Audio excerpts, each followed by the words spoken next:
And we're live. We are live. Welcome, Trevor. Say it. Jay, the one time we go live and you don't say it. Well, I was giving Christian the opportunity. He said, I'm going to kick it off. I was trying not to micromanage. Well, today we have Trevor Baxter with us. Trevor's from CrossFit Elkhorn. Trevor was the winner for our CrossFit Affiliate Intensive Raffle. So if you didn't know, at the end of last year, everybody who signed up for Affiliate U in basically Q4, they were entered into a raffle, and one winner got us to come out for a 2-day intensive. So we're going to do a 2-day audit with Trevor. We've got our coaches, Allison Jakowski and Max Isaac, who are going to come out. They're going to audit Trevor's business. They're going to audit his classes, and we're going to film all of that. So we're going to get to see what his gym looks like now. And then we're going to go back out there in 6-ish months to revisit where the business is at, where the coaches are at, and see what work Trevor's been doing inside of Affiliate U, so that we can basically like showcase what gym owners go through Affiliate U, so that we can highlight that before and after. Because most people, we get to just hang out via Google Meet and in the Slack group, but to be able to like go out and highlight that in person is really cool. So I've got the first question for Trevor, but first thing, for those of you guys watching, like, subscribe, share. This is how we create content for affiliate owners. Jay is basically useless at this point. Didn't say we're going live. Doesn't promote the show. And then lets Christian be really long-winded. Trevor, are you more nervous about them auditing the business or your classes? Classes, because you're putting all your trust in your coaches. Yeah. Right? Yeah. For sure. Classes. Yeah. Plus, are you going to coach it all while they're there? What's that? Are you going to coach it all while they're there?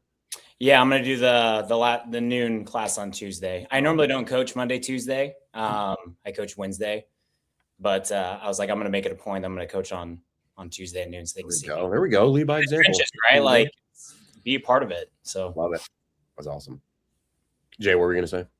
No, I was going to say business you can look at somewhat objectively too and be like, okay, well, we're doing well, right? And then you can think that about your class, and then someone comes in and you're like, no, that wasn't good. Right? Where you're like, hey, we have money coming in, we have all these things, like, could always be better, but the class is like when you're going to get, and you have more of an emotional attachment to it. Yeah, for sure. Yeah. And I think we do try really hard to prepare our coaches, make sure they have all the tools and resources to be successful. We meet once a week with our coaches to go over the programming. We talk about a movement at the end of that hour meeting for about 15-20 minutes, just to go through progressions, learn some stuff. So for an example, like that double under podcast that you guys just posted with RX Smart Group, loved that. David Newman. That was awesome. Probably one of the best double under ones I've ever heard. And we just were like, hey, we're all doing this wrong. So we do try to prepare, but then you just got to have some trust in your coaches and let them run the product. Hey, interesting, right? David Newman. I was thinking about him because I saw the podcast. First of all, I thought it was a great thumbnail. I don't know if you did that, Christian. Yeah. Did you make that one? Yeah. Like, it literally, without knowing it was us, drew my attention on YouTube. Oh, awesome. Thanks. Yeah. Good job not sucking, Christian. And then good job being good at your job. Thanks. Appreciate it.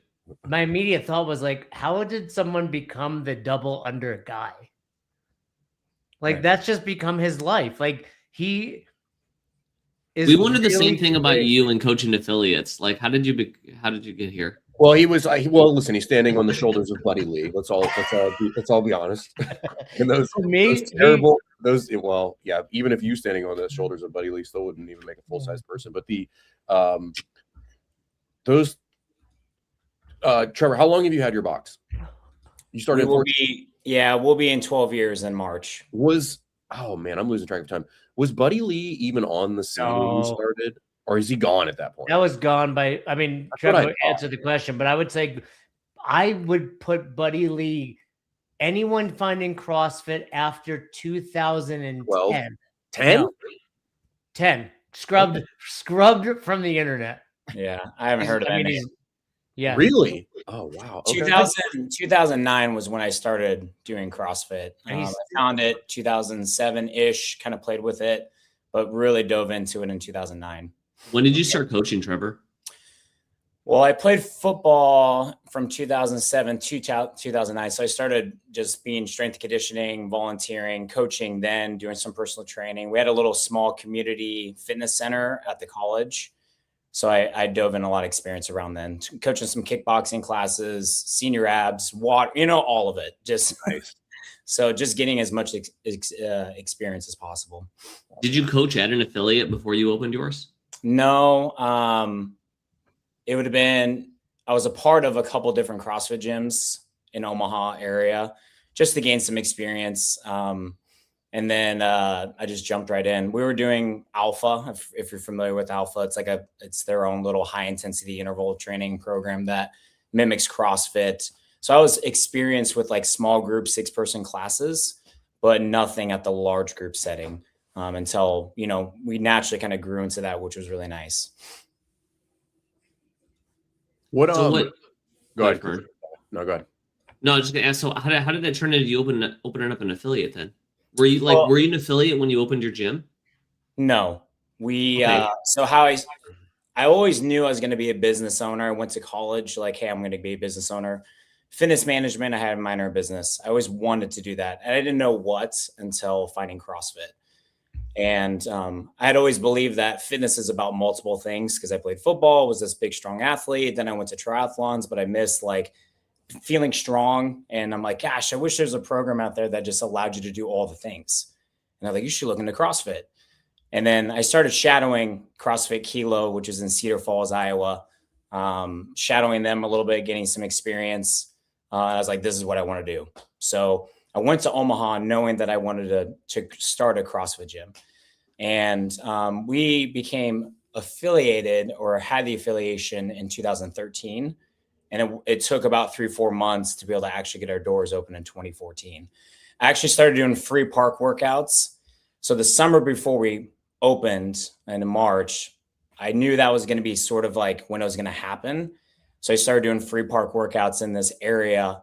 And I was like, hey, I'm going to be starting a CrossFit gym. I have no idea when. I have no idea where. I just know it's going to be in Elkhorn.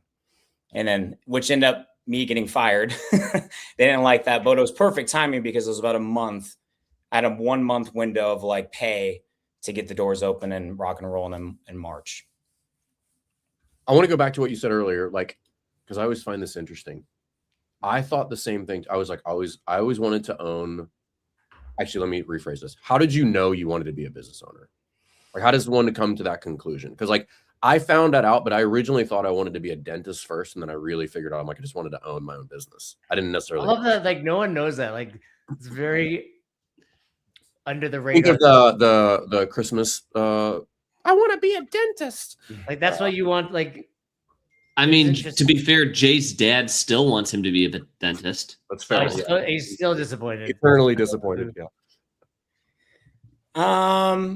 Well, I was kind of going down the avenue of, do I go this route? I don't know. I think just in your gut, right? Like I've always been a driven person. I've always wanted to lead. My mom, she's a coach, teacher, math teacher. She's always been a coach, very driven. She pushed me. I did martial arts from 3 years old all the way till I could in high school, before sports really took over my life. I just always been driven and always wanted to lead. Always been like the hardest worker on the team, right? That type of person. So I don't know. I think I wanted to make a decision where I go down a strength and conditioning road for college. So I was going to be either, hey, I'm going to go and do 4 more extra years and get my master's, or do I go and essentially run my own business as a personal trainer? Because that's what you do. You're using this big facility to run your own business. And I went the personal business route because 1, it gave me control of what I wanted to do. And 2, to be a strength conditioning coach, man, it's like, you got to have an in. Your whole job is based off of what the head coach does, right? Yeah, like that is a brutal career path that very, very few people can be successful in. Yeah. And I just didn't really want to go another 4 more years of school. Especially when I was like, hey, I can choose this path, go to CrossFit. I can get the CSCS, get all the certifications and just run my own business. So. I want to get into become a dentist. What was the, do you remember the moment where you're like, this isn't about me. This dentistry is not for me. The dentistry, short and sweet, life dictated that I would not be a dentist. So Logan was born and that changed. He failed the first test. No, I didn't. Actually, so this is actually, so like kind of, I don't know, like I guess parallel to Trevor's path. Like when was this? This was, doesn't actually matter. When I was still in the Navy, we had opened up the gym. I was working I was moonlighting for CrossFit, and I went back to school because I was missing like some crazy amount of credit out. Like I was an econ major at the Naval Academy. So, and they don't offer like any biology, anything like that. So I had to go back to school to take A&P 1 and 2, organic chemistry, a bunch of other like prereqs that I was missing. And as I was starting to apply for schools, Logan was born. And then the two closest schools was either going to be ECU or Richmond, both of which were at least 2 hours commute. At which point I was like, this is going to Texas. Yeah, but we're in a different phase of our life now. But like that, I was just like, all right, well, I guess I'll teach people to air squat for a living. But this is good though, because as Logan gets older, you can be like, I would have been a doctor if not for you. Yeah, and now I'm a gym teacher. Yeah, look at me. Look at my uniform. I have to wear a hoodie. So Trevor, you choose the personal, you're like, hey, I'm gonna be business owner. Do you even remember, because like the farther I get from those early days, there's certain things I don't remember about it, but like what were the early days like for you? Like when you first picked this off? Yeah. Just a trainer. Well, sales was really introduced to me at that point in time. Like that was when I was in college, they were just giving you clients, right? You're just like, hey, here's the job, here's the hour, just show up. So that was really uncomfortable. I remember that being very uncomfortable for me, just walking the floor. You really learn how to use the best use of your time. Because like in that world, you're not making money unless you're selling or servicing, right? So you have this shift. And they'll give you some clients in the beginning, right, to give you out on the floor and stuff like that. The assistant DH people to sell it for you, but like after about 3 months, you're kind of on your own. So I do remember getting very uncomfortable during those stages of just like walking up to somebody that's on just cardio machine in there. Yeah, you for sure. And you're just, they had their headphones. You're like, hi, like, and you make them take them off. And some people are like, piss off. I don't want to like talk to you. And some people are like, oh yeah, like they enjoy talking to you. So. And then you just start asking questions. How long you been a member here? And what are your goals? Like, do you always stay on the cardio side or do you shift over to the functional training side and just start like asking those questions? And then you remember their name, write down their name, put it in a spreadsheet, write notes. So you run into them next week, be like, hey, how was your kid's soccer game? They're gonna be like, you remember that? So you start to learn how to build relationships and talk to people and selling and getting uncomfortable and just throwing yourself out there.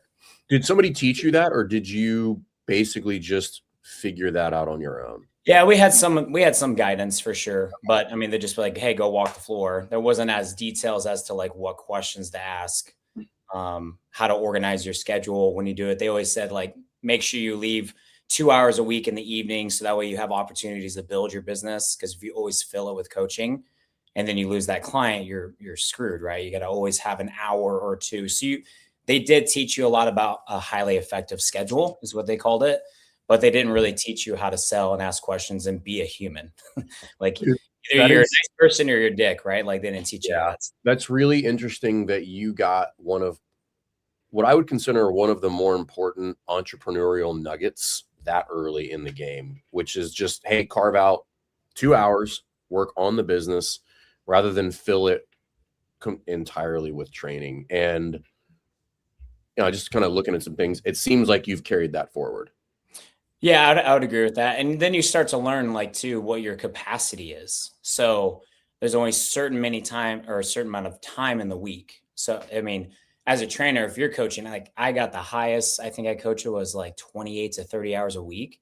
And that was brutal. Brutal. And so you get to the point where, and I became a manager over at Lifetime. I was able to work myself up as the group management major. They had these 3 main programs that were large group based instead of just personal training based. So that gave me some experience in terms of a leadership team, but you'll start get to the point where like, man, I can't keep doing 30 hours a week of coaching. I just can't. So then you have to learn like, okay, how do I make more money without spending more coaching hours? And you can make money just by selling. You can make money by selling watches. I mean, all that stuff adds up over time without you coaching 30 hours a week. Yeah. How did that transfer like after you opened the affiliate? How did that skill transfer over? Big time, because in the beginning it's very dead, right? So I just did a 5:30, a 9, a noon, and then at the time it was 5:30 and 6:30. So I had a pretty big gap between that 1 o'clock and 5:30 hour.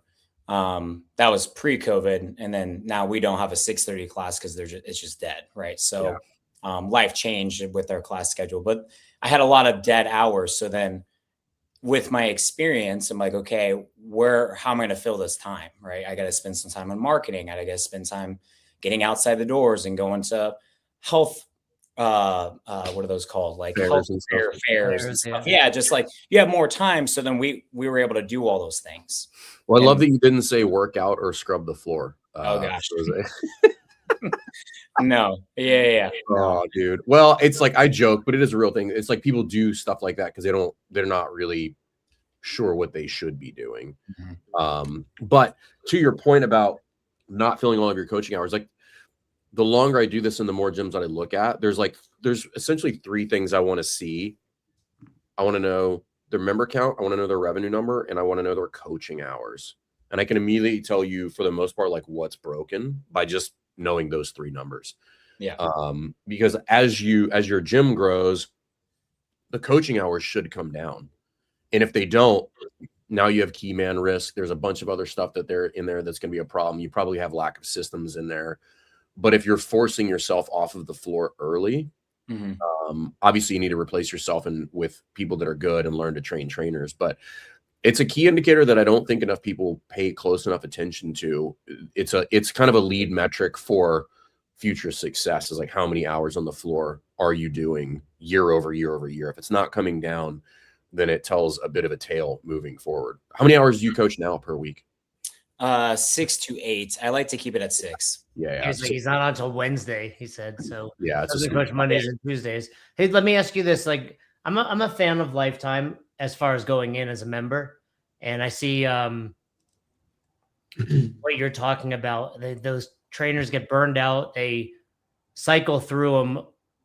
Like, they're constantly coming and going. And when I'm sitting there listening to them selling, it's obvious there's not a whole lot of training in that regard. But what is something you took from them and applied to the business? What was something you're glad you learned? And what was something maybe you had to unlearn?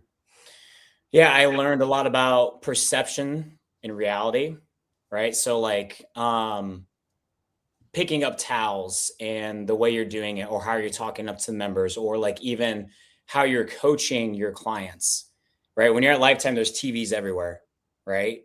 So I had one person that came to me, and I guarantee she'd still be a client today if she didn't move. She's like, hey, I've been watching all the trainers and I want you to be my coach. Didn't even she knew she was going to do personal training, but she said how I was paying attention to my clients when they're in like a plank hold instead of trainers like looking up at the TV and watching the game or whatever. Actually, like in with their client, like paying attention to them. I didn't like working out at Lifetime. I needed that separation. But that's because you work there. Yeah. Right? Yeah. Yep. And then and it's inconvenient, right? You always have to have the treadmills next to the dumbbells next to the treadmill. You have to I'm at you're the crazy person if you want to do any sort of functional fitness training at a normal gym. Yeah, but I was like Ross coaches at Lifetime, and like I have a lot of close friends there. Like the newer spot, like the one in Boulder, there's a CrossFit room. I mean, Alpha, like you said, but it's essentially but they keep it dark, like on purpose. Like I was like working out, and I at some point in my workout, I was like, it's dark in here. Like I realized I was like, what's happening? Like what? Yeah. I didn't even think about it. But they would watch me. Some clients or members would watch my fitness style too. Like at that time, there's just me and another CrossFitter, and it was like kettlebell versus CrossFit, right? Functional movement screening versus mobility WOD. And you'll know this name, Kyle Kasperbauer. Yep. He owns Love a gym. Kyle. Love Kyle. Kyle and I were co-workers, and we traveled a lot and did some stuff together. But we were almost going to go into business together, and it wouldn't have worked out. So I'm glad that we didn't do that together. But Fern, remember, like that was way back when so.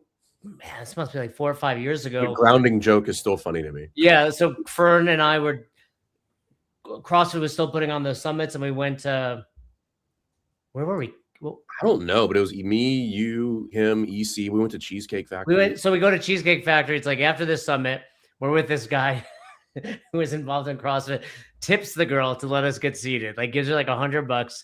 The fights were on. Like, that's how I always whenever Michael Chandler fights, I always think back. So we're at Cheesecake Factory, and Kyle was there, EC was there. It was just one of the great early memories of Best Hour. But He's a funny dude. Remember, wasn't there I want to say this massive police thing outside of Cheesecake by the time we went outside? Oh yeah, somebody got robbed or something. Yeah, something happened out there. Anyway, we off on a tangent, but so something. I just wanted to bring to light so that story has no value whatsoever. It was fun. I got value out of that. It was a good reminder. But Trevor, give me something you learned that, right? Like, hey, so it's reality. And like one time I went up to a member and I was cleaning towels, and I go, hey, are you done with this towels? And he didn't like the way I asked it. Or I was like, is this your stuff? And he went down and complained to the DH at the time. And then, I don't know, I just learned about people are watching, right? Yeah. I learned a lot about highly effective schedule. I learned about building relationships with people, not to be a jerk, and people are watching, right? They are watching you. So I learned a lot about that prior to opening the gym. And then I met a ton of people. Like, we ended up, when we started, 20 to 30 of my clients transferred over. Because those people at Lifetime Fitness, I was able to get money started. I'm a 24-year-old kid. I don't have any assets. I don't have any of that stuff. So because of Lifetime, I still have those relationships. They helped me get the business started. And some of those people are still with me today. So that's awesome. So they're going to be over, they're pushing like 12 years at this point. Yeah. Yep. Yeah. Wow. That's great retention. Okay. So what's one thing you almost unlearned? You had to uninstitutionalize yourself? I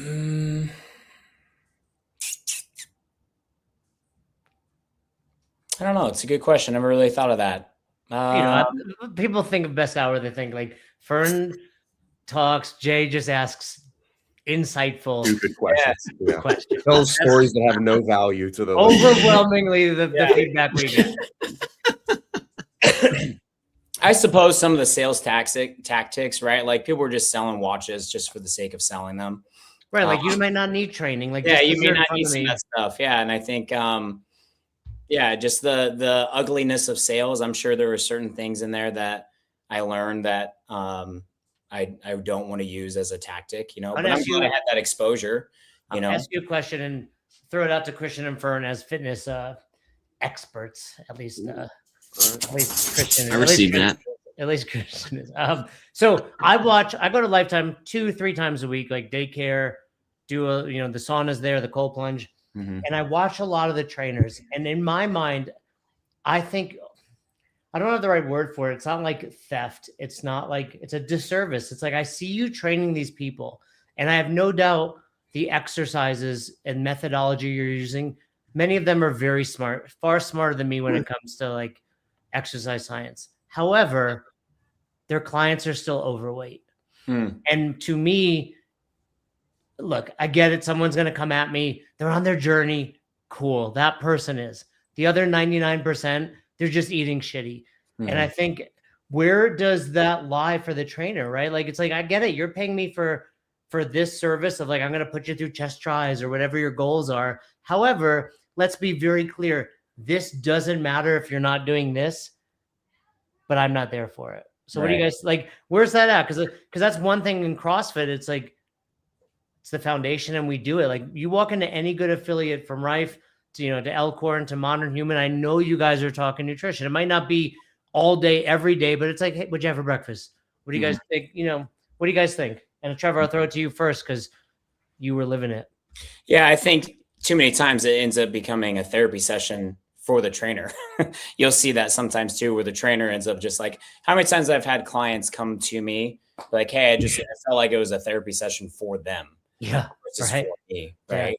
Yeah. But I think if I were to put myself in their shoes, you probably would want to be paid for that extra help as a trainer. I agree with that. Like, hey, what are these? I'm going to help you a little bit here, but if I'm going to be going deeper into this, like this would be an opportunity outside of this training session. So it allows you to focus on training to be training, and then allows you to have time for nutrition. I think about that. Like when I go there, like I'm still a trainer at heart. Right. And I'm like, man, like I would be such a good trainer at this point because that stuff. It's like, cool. Like this is fun. We got to talk about what you're doing outside of here. We got to talk about, and the typical Glassman used to say it, Fern, of like, I don't ask you how you eat to find out how you eat. Like I look at you and know how you eat. I find out if you're going to lie to me and like kind of what's your education. But, Christian, if I said to 99% of the people at Lifetime, how do you eat? What do you think they're going to say? Pretty good. Oh, they're going to be like, I eat pretty good. Pretty good. I'm like, people, this is I forget who I heard this from recently, but it was like, what, I don't want to toot my own horn. Fern's going to make a joke, but like once or twice a week, someone's like, bro, what do you do?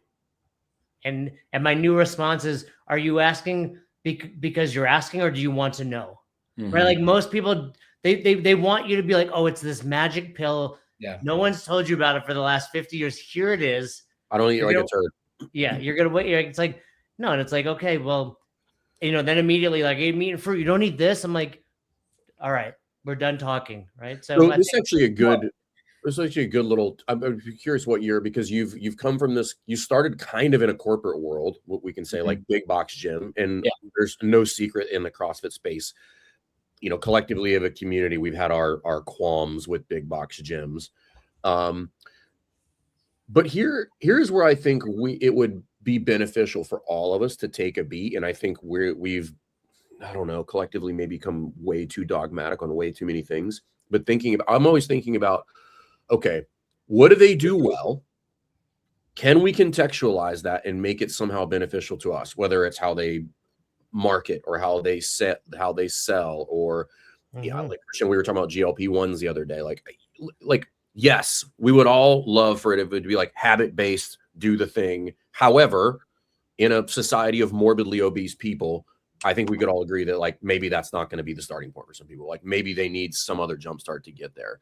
But I'd be curious, like, what are your thoughts in using some of that information, Trevor? And like, do you look at that experience and like try to extract it and then use it? I mean, like I was looking through like some of the stuff in your business. Like I do want to get to the partnership and some of the missteps that you've had there. I think those we're going to have Trevor on. Sorry to step on you. For Christian said, we're going to have Trevor on multiple times also. So we're purposely not digging into everything because this way we can get super detailed on all the major milestones at your box. But I love it. Fern kind of just piggybacked on my question, Trevor. So if you want to but it was actually a better question. But well, like what's your thoughts on just like, how do you view I don't even know how to describe it. Like it's like either friction or competitiveness or just, I don't know. I think it's childish.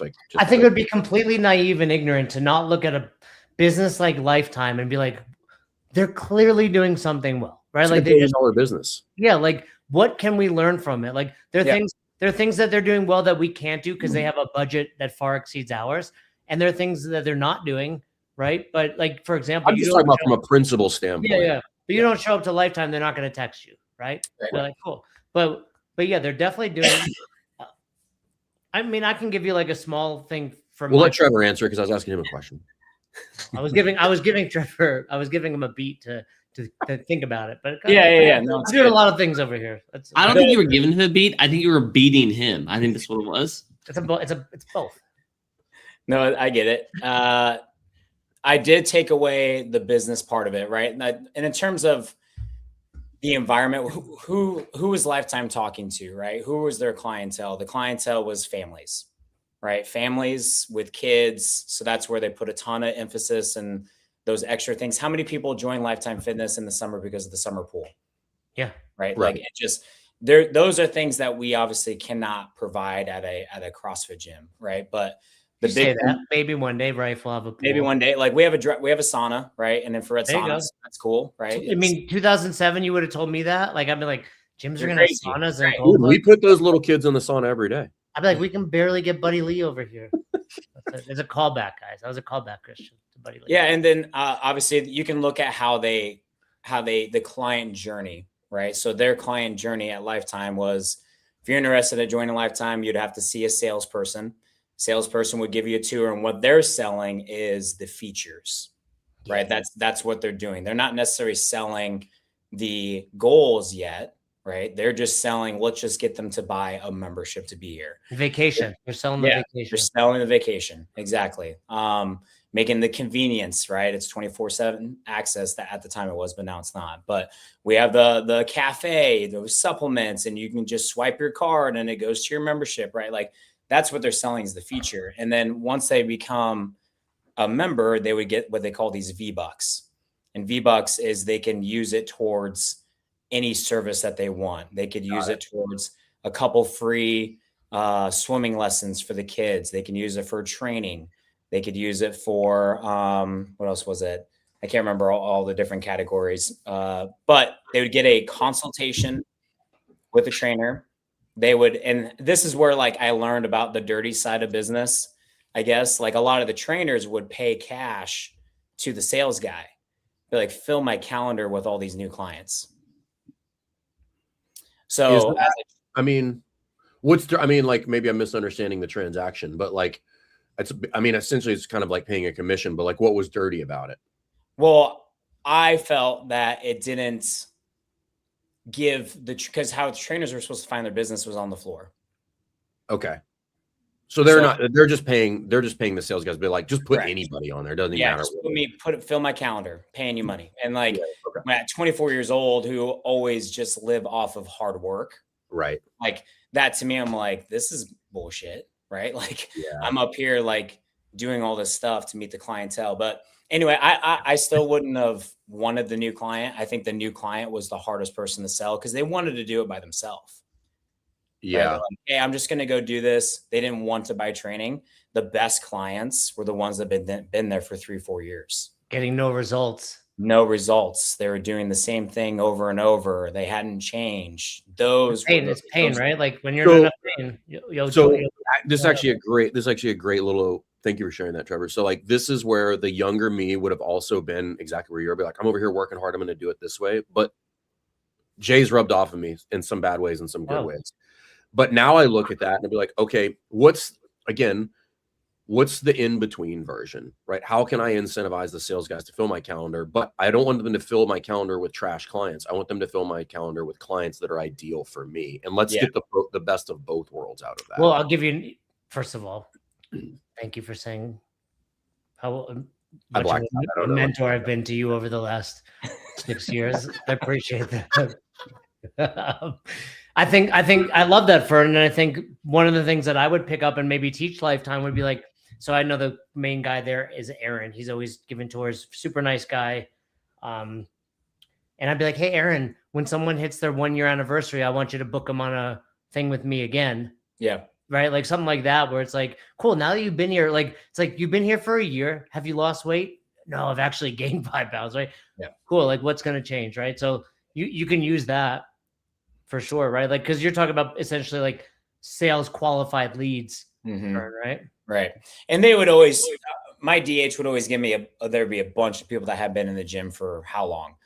Here, call these leads or send them a message, right? Like we would spend hours and time on that and I didn't get much results. The best results that I had was like those movement challenges. So at the time, like double unders, right? Like movement challenges, right? I would be at the bottom of the stairs, like, hey, I'm giving out 3 free sessions, but you have to do this 1 minute trial of double unders. And then they'd be like, what is the double under? And so like functional fitness. You're like, here's this Buddy Lee jump rope. Yeah. The thick rubber plastic ropes, right? Like that's what we had. They had the ball bearings. They were the first one with the ball bearings. Yeah. Yeah. So I learned a lot of those things. And I also learned about how to pay trainers, because you would understand their pay structure. And then that leads me into what I do now as a boss, as I run a business. Like, what are trainers potentially making out there? So I did learn a lot about that. And then something else that was like always frustrating was those trainers, because you had this like certain amount of experience, you could charge this much. If you had this many certifications, you could charge this much. But there'd be trainers out there that would charge way more than what they actually were worth. And I don't know if I would call me a rule follower. I believe in systems. I'm a system follower. So that was always frustrating too. Like, hey, you're not really worth this, and here I am charging this. So, well, actually, dig into that a little bit more, because I think it's an important concept. Like, keep going with that thought. With what they're worth. Yeah. Because I think this is a hurdle that a lot of affiliate owners. Yeah. And I think too, it's psychological, right? Like, in terms of what you think you're worth and what your time's worth. So I'd say the things that I believed in at that time, because again, my mindset was all about just work harder versus the strategic side of things.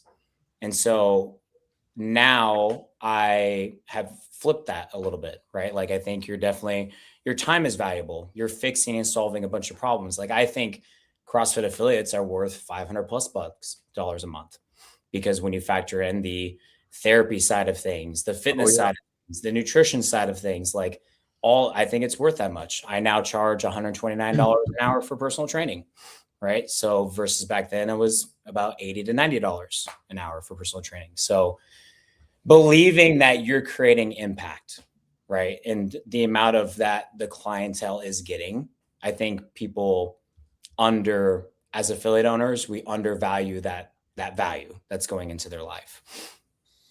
Yeah, that's a hard mental barrier to get over. And I think where you have kind of a strategic advantage there is like, you are coming from that corporate world. So you get to kind of like avoid some of that money stuff.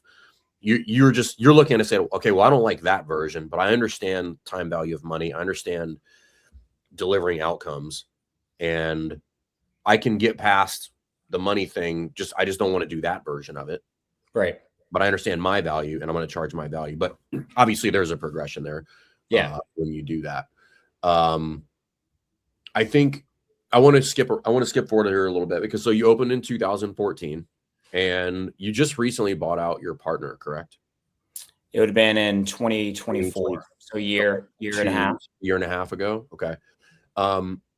So you had a long partnership. Yeah.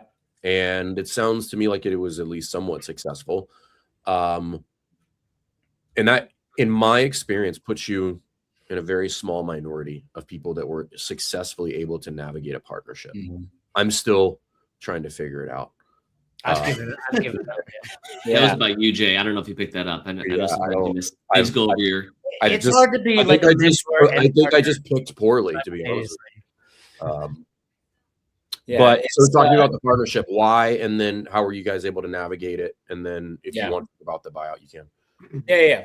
So I met Justin, is his name. I just said saying ex partner or whatever. Justin at Lifetime, and again, it was going to be between it was Kyle and him. We were kind of going back and forth, and I needed somebody. I needed help, right? Like, I was just a 24-year-old. I didn't have any collateral, anything like that. Justin actually went through a massive weight loss journey because of CrossFit. He was like 280 pounds. Did the baseline workout, ended up naked in the Lifetime bathroom puking, and whether he was going to shit or puke at the same time, right? But he fell in love with it, and he went through this journey. And I thought that his story was super cool because it was going to be much more relatable to most people than games, right? Yeah. CrossFit Games athlete and things like that. And there are some other things that made me want to go towards having Justin do this thing with me. And I did all the work in terms of finding the location, and I paid a bunch of money with, maybe you guys remember this Biz Raise Your Game with John Birch. Oh my God, dude. Yeah. Should we even talk about what just happened with that recently? What's going on? I don't know the news. Oh, he got wrapped up, dude, for some wild shit. I heard years ago, people were sending me messages, but I've not heard any. That was like 3-4 years ago. Oh, he's in prison. Yeah. Oh, really? Yeah. Yeah. Not for very bad things. Well, you don't go to prison for good things, just so they're all on the same page. But there's as in everything in life, there's levels, right? Like people were sending me, like, you Google them, you'll find it. And I was like, it was one of those moments. Like, I had, like, I wouldn't say a partnership with him, but we were doing things together at one point with nutrition for the gyms. And when someone sent me that, I was like, it doesn't surprise me. I was like, I wouldn't have thought it, but I was like, huh, like, this makes sense. You'll see. Yeah. So I followed his mentorship or his videos for a year before opening the gym.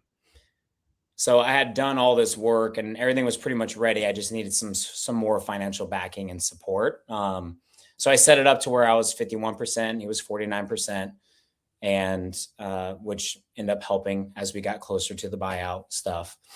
But yeah, the first year, John Birch talked about how opening a CrossFit gym is like 18 months of mirth. And it was exactly 18 months when we got him over. So the first 18 months, I was doing all the work, right? Coaching all the hours. He hadn't been a CrossFit certified coach. He had never coached CrossFit, but he was really good with youth sports. So he's very familiar with coaching football and football coach and youth. So I would train him how to coach at 6:30 p.m. at night. And eventually he got his level 1. And then it ended up me getting home earlier to my family. I did start the business and have a baby at the same month. So that was a lot of motivation at the time, right? I got to get going to be able to make this successful. And the first 7 years, man, I wouldn't say it was like perfect, but it was great. And the reason why I think it was great is because Justin and I are so different. So different. Our personalities are different. He was more of the relationship builder, the talker, the strategic thinker, the sales guy. I was the put the tires on the concrete and do the work, right? I was sort of that guy. And we just balanced each other off so well. The first 7 years, we started in a smaller location. We were 3,000 square feet. And then about year 5, we expanded to just under 6,000 square feet. And then around that year 8 mark, 7.5, that's when we jumped to a larger facility to 9,000 square feet. Was that before COVID then? That was just right at COVID. So like our lease was up for renewal. And if I were to do it all over again, I honestly wouldn't have moved. If I were to do it all over again, I would have found a way to be more strategic. How do you make like you would have stayed at the 3,000 square foot space? No, I think 6,000. You would have stayed at 6. Okay. I would have stayed at 6. Yep. So, because I think moving to that space, one, it taught me a lot, but like it also set us back, I think 2, 3, 4 years. Like I think it did set us back. Oh, dude, 6,000. If I think about it, like 6,000 is like if you're just gonna do just straight group classes, that's the biggest space that you need. If you're gonna do other stuff, I think you can go bigger. Like I'm currently in a bigger space, but like if I was gonna redesign this, I would redesign it totally differently. Right, but you don't. Even your main space is way more, like twice what you need. Yeah. For no, I would if I could tell you, like the main space is 6,000, and then you expand over and we go to about 12, right? So it's roughly like 6 and 5.5. But that main space is 4,500 usable square feet. If it was 6,000, I would never have any capacity issues ever. Yeah, and you could run is big enough for like. Oh, you could easily run 25 to 30 people in a class, and it would be totally fine. But like a perfect rectangle, 60 by 100. Like is ideal.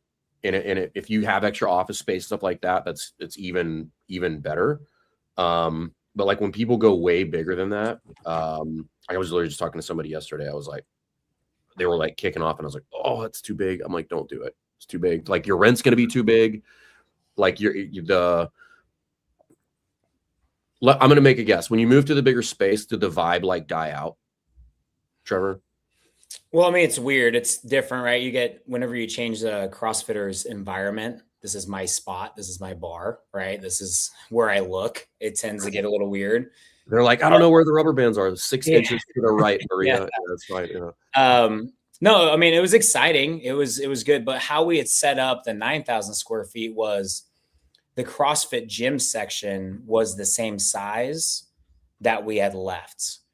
Our expansion, the extra 3,000 square feet, we had put platforms there, so wood, and it was built around our strength and conditioning program that my partner was also building and growing. So like CrossFit, which was for like team sports, right? Yeah, you guys were having like a team sports kind of division, or yeah, it was just like high school strength and conditioning. We also had a kids class. We do personal training. We just had all these different other products or services that we were providing that didn't allow us to service in that smaller space because it was during the same times. So that was kind of the purpose for the expansion. And then once I bought out my partner, we were working twice as hard, but not making more money. We were making more money, but there's no margin, right? It was just like, why are we doing this? So then bought out the partner. And then that's why I downsized back to just over 6,000 square feet. So now we're back to that size, which to me is perfect size. How long did it take you to unwind that? Like how long between moving and then you're like, hey, this is a bad idea. I'm gonna do the thing that most people won't do, which is eat a little humble pie and then backtrack a little bit in order to rectify this. Yeah, I had to create some some context to that. So our building, the CrossFit space was 9,000 square feet. We were in a building size of 21,000 square feet. Okay. So there was 12,000 square feet that was still available to lease. So this is a flex style building, like 18 feet high building.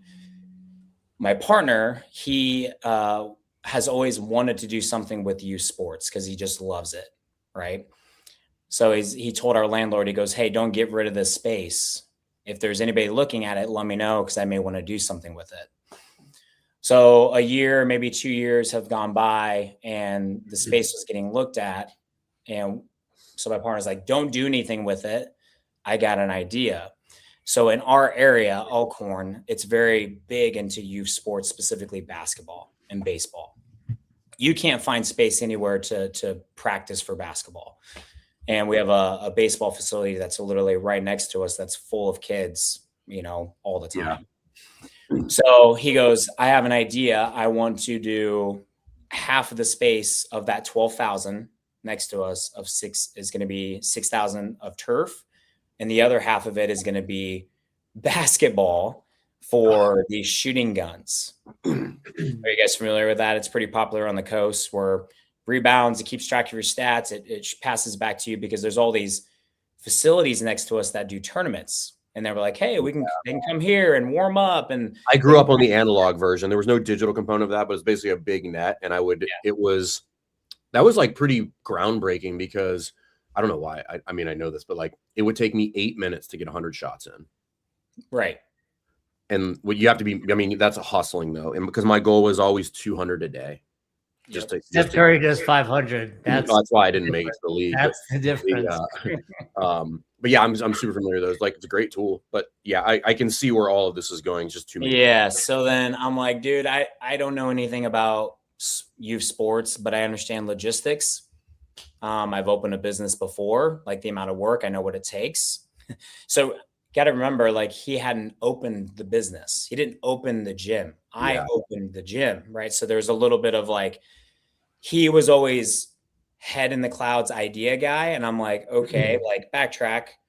What are the steps that have to happen to get to that point, right? This sounds eerily familiar. Yeah. So fast forward, we do this thing. We get 2 other partners involved. So there's 4 partners on this side, right?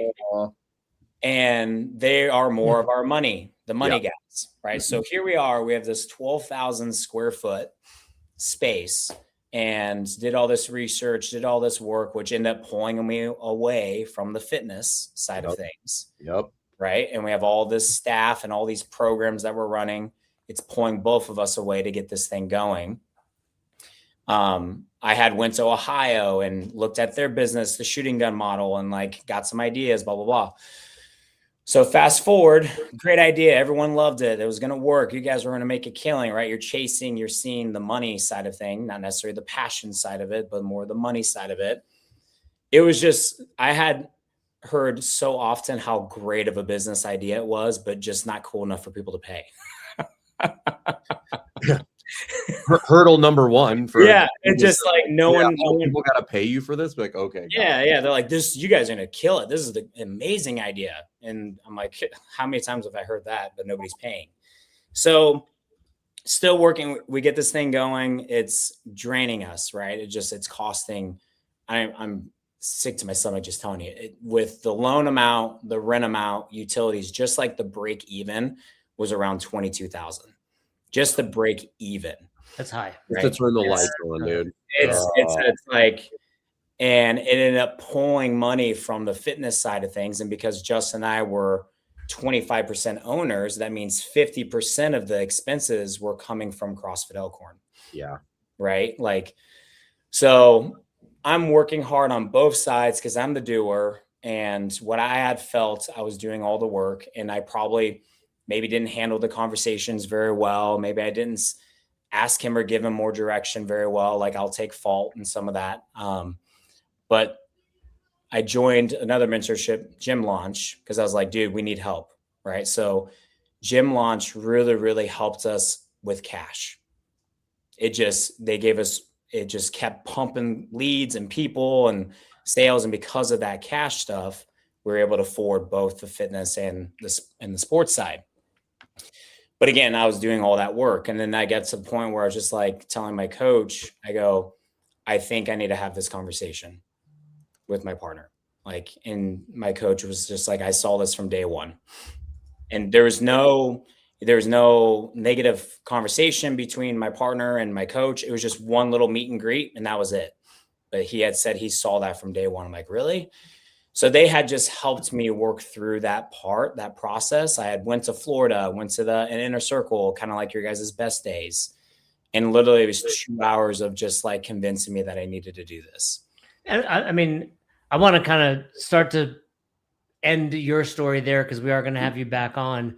But I do think one thing that I can appreciate is you're constantly investing in your own growth, as far as, whether the biz or the Gym Launch or us. Yeah. Like, I think that's one of the reasons you've been so successful. Like, since a young age, you've made that a priority. Yeah. Yeah. So how long, what's that timeline between when you kind of like figure out, you're like, oh, this isn't going to work? Probably a year into the sports side. And I think we shut it down finally about 18 months into it. It just took that long. So the order of operation was, I bought out my partner first, went through that financial part. And then I was able to, me and another partner. So there's 2 out of the 4 were really trying to get this thing done. And then I went to the sports side, got that done, closed that up. And then that's when I was able to start focusing back on the business. So like I said, going back, I wouldn't have moved, but I also learned so much in that 3-4 year time frame. Oh, but there's also a part of me like, what would life look like? Would I be a level 3, level 4 trainer now? Or if I haven't been chasing, would we be stronger now? You know what I mean? I don't know. Like, I don't know that would matter. As somebody who's done both versions of that and have level 3, level 4, what you went through is far more valuable. And I'm not discounting the level 3, level 4, but like that experience, I wouldn't do it again, is what I would tell you, obviously. Yeah, no. But it was super painful because mine was the same way. But going through the process to learn that there are sometimes you just have to cut things loose and move on. And I see people hold on to really bad ideas way too long. And I'm like, dude, like, get rid of this sunk cost fallacy. Like, sometimes like it's just kill the idea and move on. It's like one of the most important things I think you have to learn as an entrepreneur is like, we get so romantic about stuff. You're just like, hey, sometimes it's just a fucking bad idea. Yeah. And you can just let it go. Yeah, and I can appreciate that about you, Trevor. Like, it was a bad idea. We cut it. Like, too many people, small example, I'm talking to Cody, Fern and Christian, and he's like 35, wants to move. And I'm like, so fucking move, dude. Buy a house. Do this, do that. And he's like, what? I'm like, you'll sell it. Like, I've bought 3-4 houses over the years and I've never lost. Like, I've only either come out and even if you lose a little, it's like an experience like you've, just went through, Trevor. Like, yeah, too many people are like, but I invested. Now I can never get rid of this. It's like, it's only going to continue to get worse rather than just cutting it. And you've learned so much from it. Yeah. And when we moved to the 9,000 square feet, and at the time at 2020, 2021, we rebranded to One Gym Elkhorn. And so the purpose of the rebrand was because we had more services that we're offering. Yeah. Yeah. And then it just allowed us. And at the time, right, like all this changes with CrossFit itself was going through its own little thing. And we didn't want to de-affiliate. Like, we were always going to do CrossFit. So I'm like, I'm not really jumping on that decision yet, but rebranding gave us an opportunity maybe to reach more different people.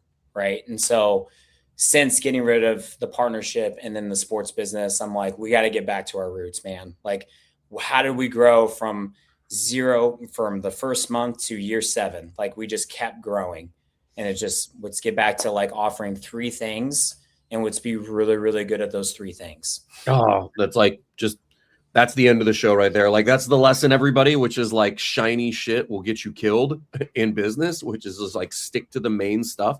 If you're stuck, it's because you're just missing a skill set. And we all will find ourselves in that position. Every single person, you will run up to the ceiling of your skill set, and you have to figure out, like, why can't I grow at this point? I don't know how to market. I don't know how to do paid lead gen. I don't know how to retain people. I don't know how to build a staff.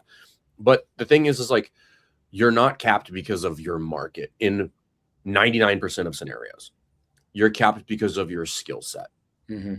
Yep. And chasing new things is almost always a bad idea. Prior to certain size of a gym, I've only seen it be detrimental to the business. Like, once you get bigger, then I think you can sustain it. And even then, I'm not even sure it's a good idea. Yeah.